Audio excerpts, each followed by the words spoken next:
I get a decent amount of ads for what looks like these super fancy coffee pucks that you can put hot water over and have instant coffee. It's like a fresher way of instant coffee. They're basically these little mini frozen coffee pods that you can put in a glass, pour hot water over, and have coffee.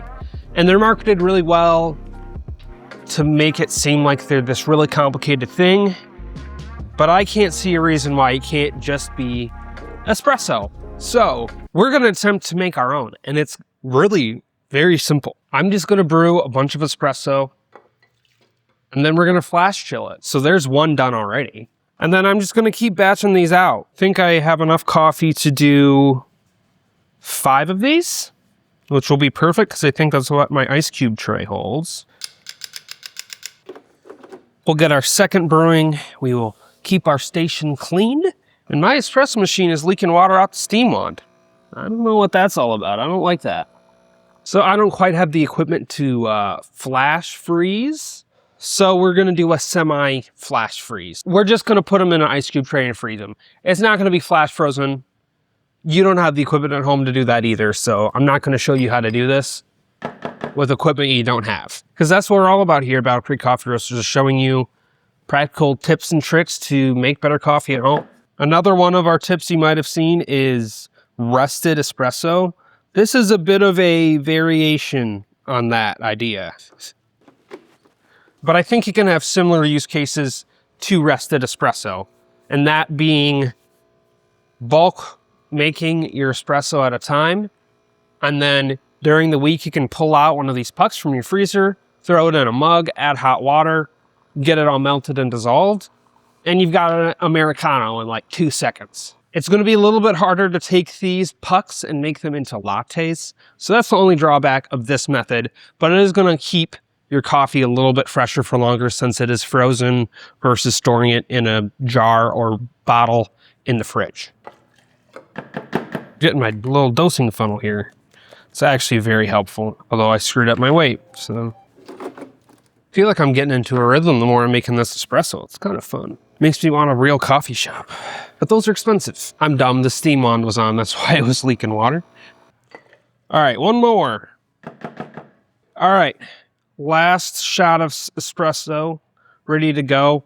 I put everything in this jar, and then I'm going to throw this jar into the freezer for a little bit to just get it to a cold enough temperature to put in my silicone ice cube tray so I don't get microplastics leached into the espresso.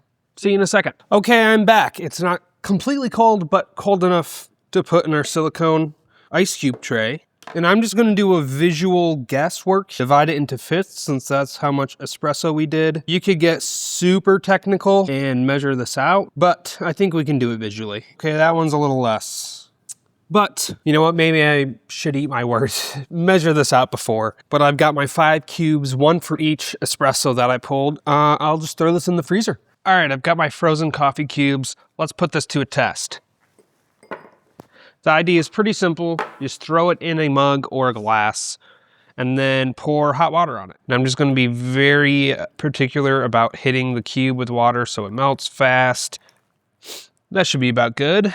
Just give this a little swirl so that it melts fully. Curious to see if this will be warm or just kind of lukewarm since that ice cube's still not fully melted. All right, that looks pretty good. Let's give this a try. Something's off about that. Something is not right about that. It's still pretty strong, so it maintained its strength, and I think it lost a little bit of flavor. It feels a little dull, but I do also think it leached some of the silicone into there, which I don't want to say I'm overly surprised. I feel like even when I use water in this, I have some issues. I definitely think there's some microplastics in here. That's really unfortunate. I was really hoping this would work. But even outside the silicone flavor, it definitely feels a bit more dull in general.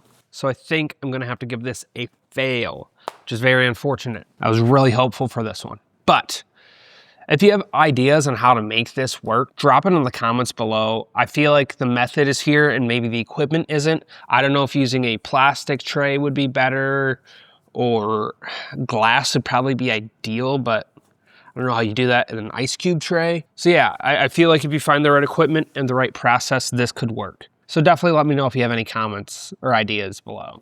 And if you're still here, subscribe. We've got tons more coffee content like this coming soon. We're always putting out content like this, and it's super fun. So see you next time.